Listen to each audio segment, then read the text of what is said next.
The death dumps, otherwise known as chemical trails, are being dropped and sprayed throughout the United States, in England, Scotland, Ireland, Northern Europe, and I have personally seen them not only in the United States but in Mexico and Canada.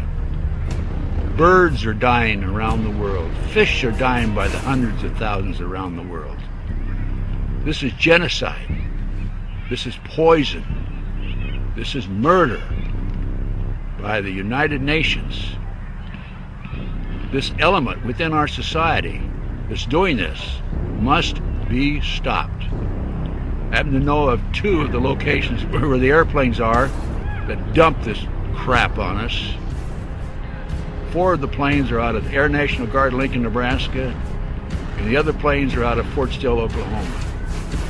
I personally have observed the planes that were standing still in Nebraska, Lincoln, Nebraska, at the Air National Guard. They have no markings on them. They're huge, bomber-like airplanes with no markings. This is a crime. Crime against humanity, crime against America, crime against the citizens of this great country.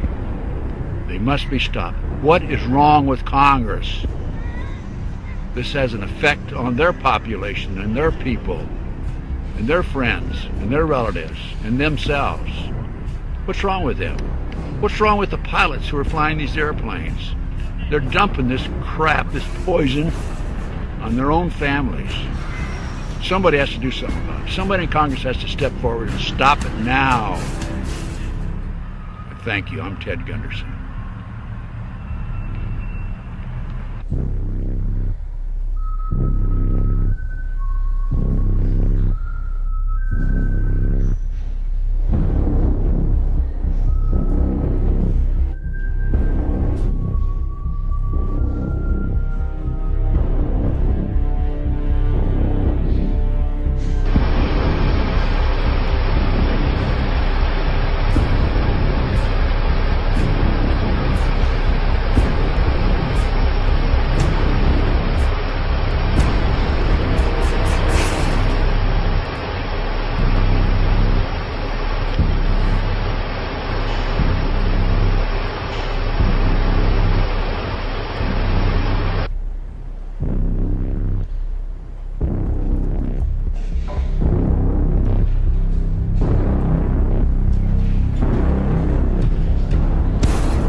Website geoengineeringwatch.org. Michael Murphy and myself, there's a few of us that are part of that site. I have a background with Bechtel Power Corporation in renewable energy. Worked on one of the first commercial solar plants in the continental U.S. My home was on the world's largest renewable energy magazine. That's how I got onto this issue. I'd been told about it, but it was frankly very skeptical. And when I moved to Northern California expecting clean air with a very large, completely off-grid home and started to lose on some days 50, 60, 70, even 80% of my solar uptake from these intermittent grid patterns, clearly something was wrong. Something was going on in the sky.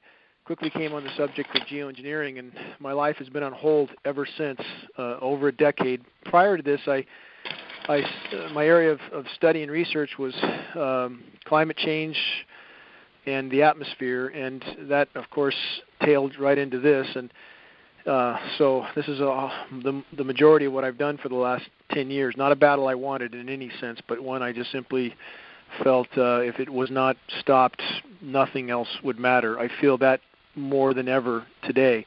And if on the temperature anomalies we see, I'm sure everybody's seen these wild swings in temperature, and it's very apparent now they are doing massive manipulation with the jet stream in conjunction with the aerosols.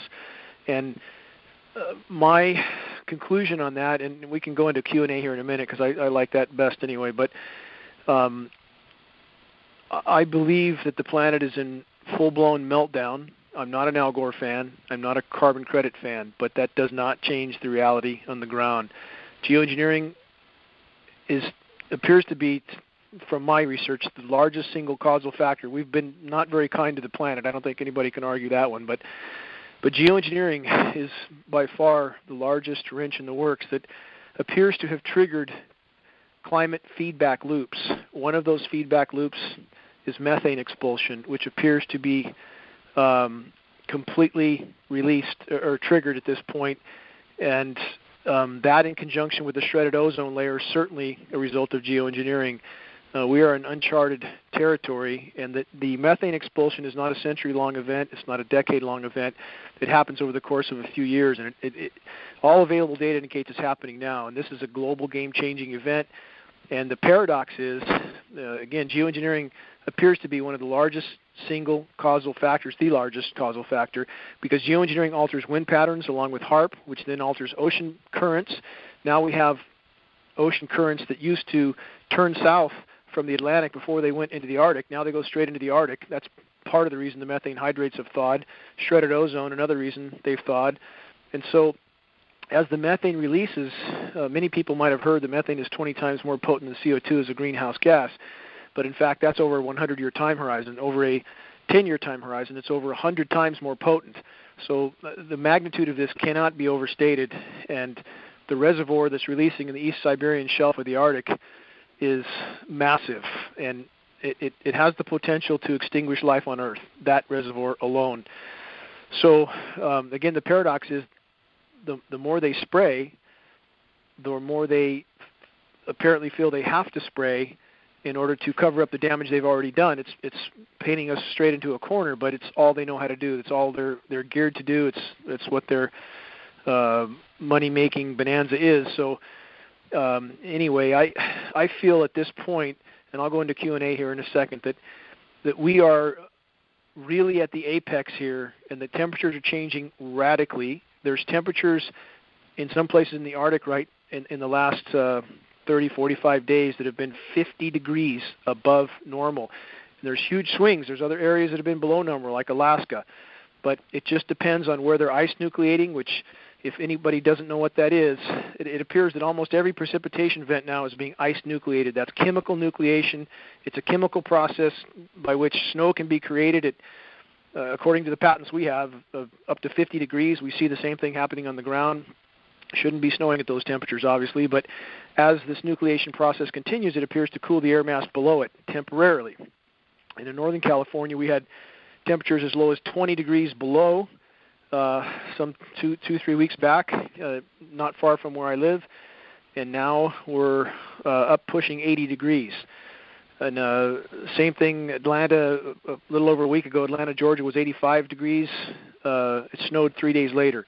People should really question this, obviously. And the nucleation process appears to be their last card. We don't know what's in these chemicals. We're seeing very anomalous snow that stays frozen, and ponds that are packed with this stuff that stay frozen long after freezing temperatures are gone.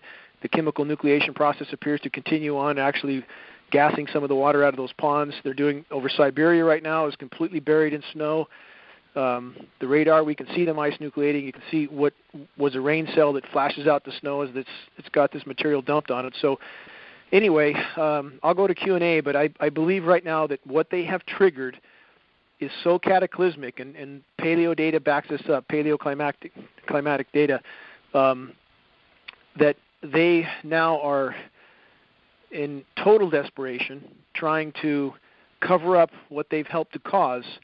And now the stakes are as high as they could be. And even to put this in perspective, the Arctic Methane Emergency Group, AMEG is the acronym, a lot of geoscientists there, Ken Caldera is one, if anybody's familiar with his name, but their latest proposals to stop this methane are to use the ionosphere heaters, which are the HAARP facilities around the globe, and try to use opposing frequencies to nuke the atmosphere in a desperate and completely destructive attempt to degrade the methane before it completely saturates the atmosphere. So this is total desperation mode, and I think that we're all in for quite a ride from here. But my belief from all my research is that if they don't stop geoengineering, if they don't allow the planet to respond, if they don't allow the hydrological cycle to resume, quit poisoning the boreal forests, quit shredding the ozone layer, if they don't allow the planet to respond on its own, I believe our our future looks bleak indeed. Dane, it was just a couple months ago I first heard about the methane issue.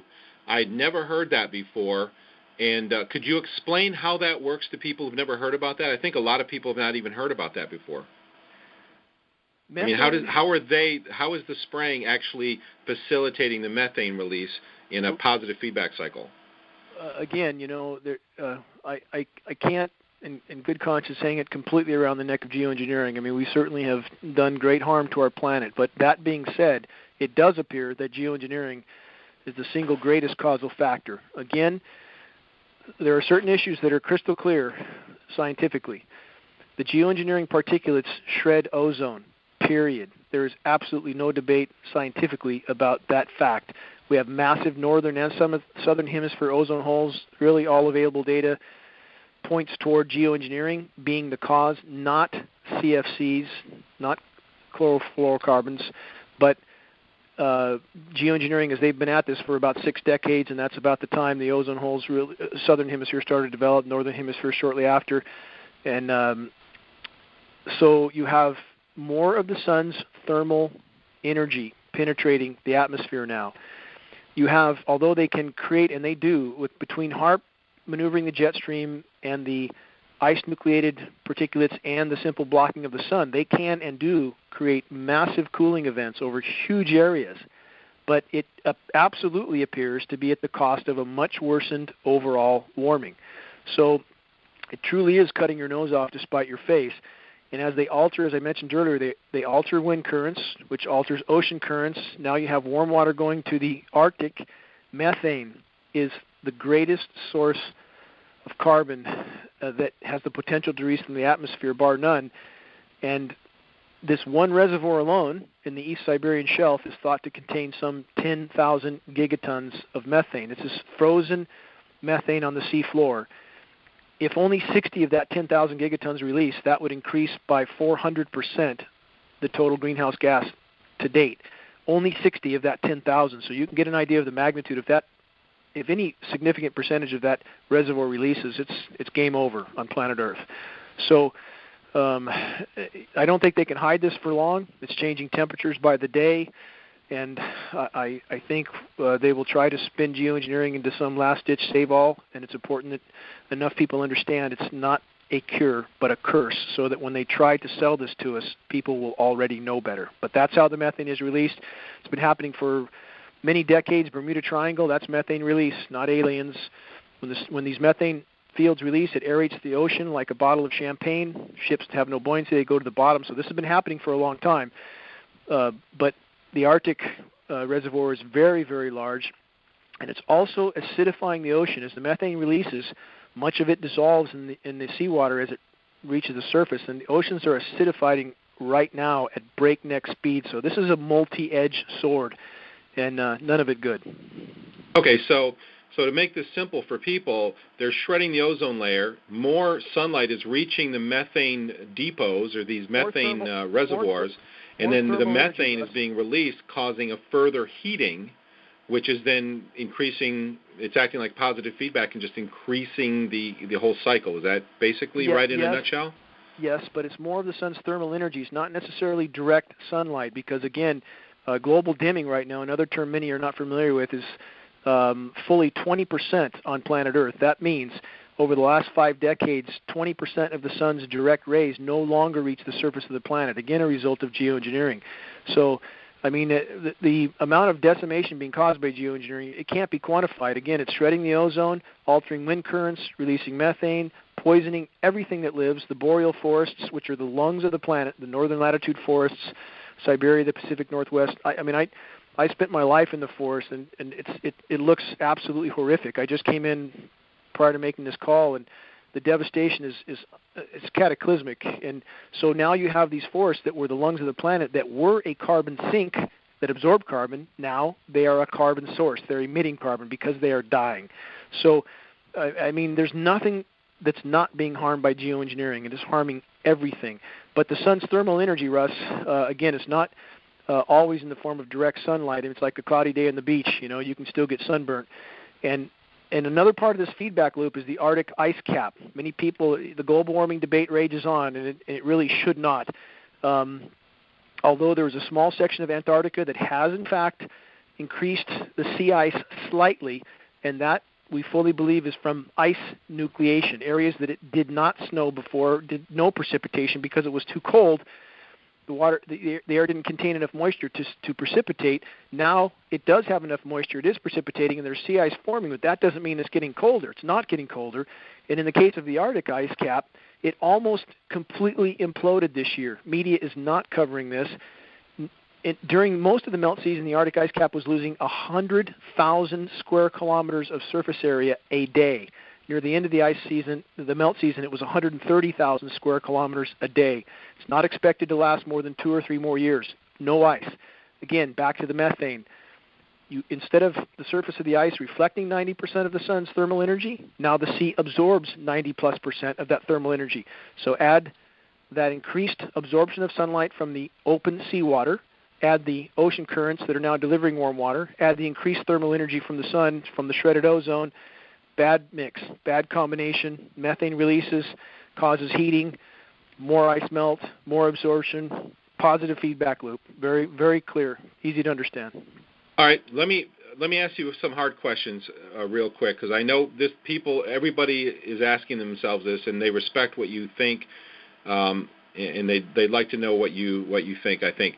How long until this process affects every soul on Earth? How long till it's an actual, something that nobody, even the people who are trying to deny most and go on with their lives, have to deal with? Based on the data I see, I don't believe they'll be able to hide this past the end of this year, perhaps not even that long.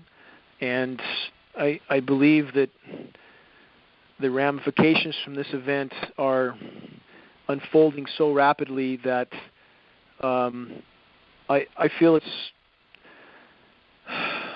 certainly a strong probability that some event might be laid on us to just distract from everything unfolding. Maybe they'll start World War III, maybe a false flag event or something. This is purely speculation. I have no knowledge of that, obviously, but based on the ramifications of the imploding environment, and again, to put this in a little more perspective, Russ, the species extinction rate today is somewhere between 100,000% of normal background extinction and 1,000,000% of normal background extinction. That's between 1,000 and 10,000 times normal background. We're losing as much as 200 species a day. We are in the 6th great mass extinction on planet Earth right now, today, and you can't hide that for long. You have fish stocks imploding. 93% of global pelagic fish stocks are now depleted. 93%. Now the bottom of the food chain, mackerel, herring, those are just starting to implode now completely. The previous methane mass expulsion, okay, we have paleo data to go on here. From 55 million years ago, the Pedum event, Paleocene-Eocene thermal maximum, was a methane mass expulsion event. And it's felt that there was about, it depends on what model, what study you look at, but as much as 70% terrestrial extinction and perhaps over 90% ocean extinction. So, this is no joke, and it's going to change. But again, if they stopped geoengineering, that is our best chance. That they can only hurt the Earth's climate systems that are trying to compensate for what's happening. But when they see the atmosphere, they stop cyclonic rotation, they stop ozone regeneration, they thwart the hydrological cycle, they poison what rain that does fall. It's doing nothing but harm. Geoengineering needs to stop. You said a word about the docks. Pelagic, is that what you said? Pelagic fish populations. Those are the greatest food stock fish. The tuna, the mackerel. Those are pelagic fish.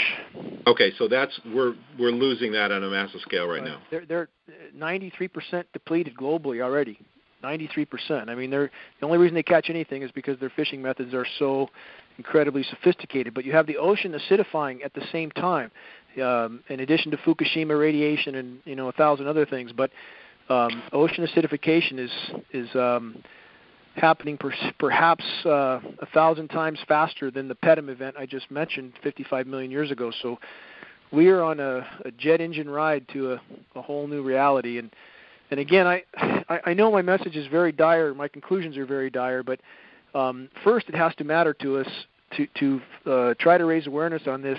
For every single individual we reach, that has to matter in and of itself. That makes the effort matter. And two, no one can say how this will unfold. No one. And again, our best bet by far is for the planet to be allowed to respond, for people to understand what's happening, and not for these completely clinically insane people to fly untold thousands of jets around day in, day out, and completely thwarting all of Earth's life support systems. And that's exactly what they're doing. Yeah, I have to say that I agree with I know there was just speculation about probably they may have a distraction or false flag or something that will distract everybody. That's putting all the pieces together. I have to agree with that speculation that that's probably what they're going to do. Now, so by doing chemtrails, by doing this so-called geoengineering, it sounds like they're obviously making the problem worse. Can't help but to believe they know exactly what they're doing. What do you think? They know they're making it worse, but maybe there's some reason behind it, or any thoughts on that? I think there could be a couple angles. I mean, I think that on one hand, they know it's going to collapse, period, and so they don't care. And I always have to bring up the issue of 1,800 plus nuclear detonations on planet Earth. I mean, what sane group of people would do that? I mean, exposing themselves absolutely positively, strontium-90 in all of our bones. You know, everything was contaminated from those 1,800 detonations blowing up beautiful South Sea islands. Why would anybody do that? I mean, you know, there's no sanity in this equation, certainly. But I believe, in having spoken to Ken Caldeira and having spoken to David Keith at the Geoengineering Conference in San Diego, that from my perspective, I don't think there's a lot of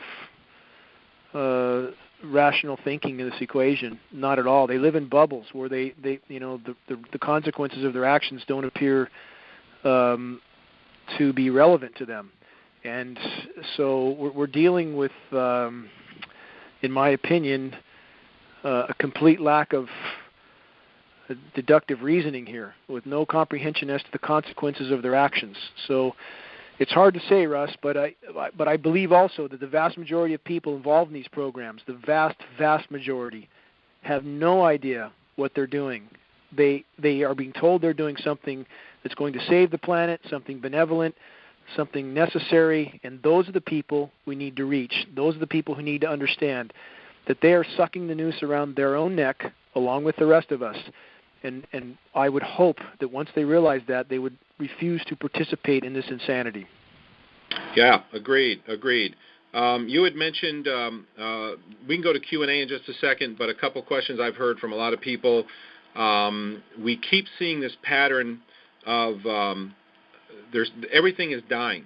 I had 4 different vegetables die off during 2 weeks of intense spraying this summer. I have a garden. I've learned gardening the last 3 weeks, which I love. And all of a sudden, 4 different vegetable types they all died. And it came right with 2 weeks of spraying. You just mentioned you came in with you guess you're working with a dozer. You're seeing the decimation of forest. What are you seeing with the plant life there, and how's that going to play into this?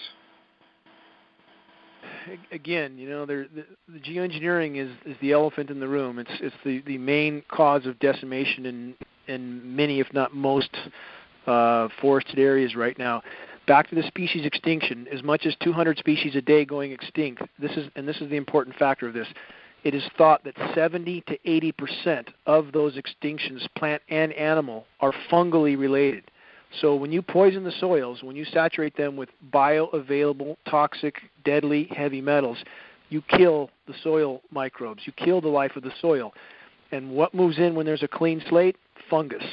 And fungus is decimating everything from the oak trees to the some of the conifers and and every other thing from top to bottom, including people. Fungal sinusitis epidemic now. Fungus is a very slow, insidious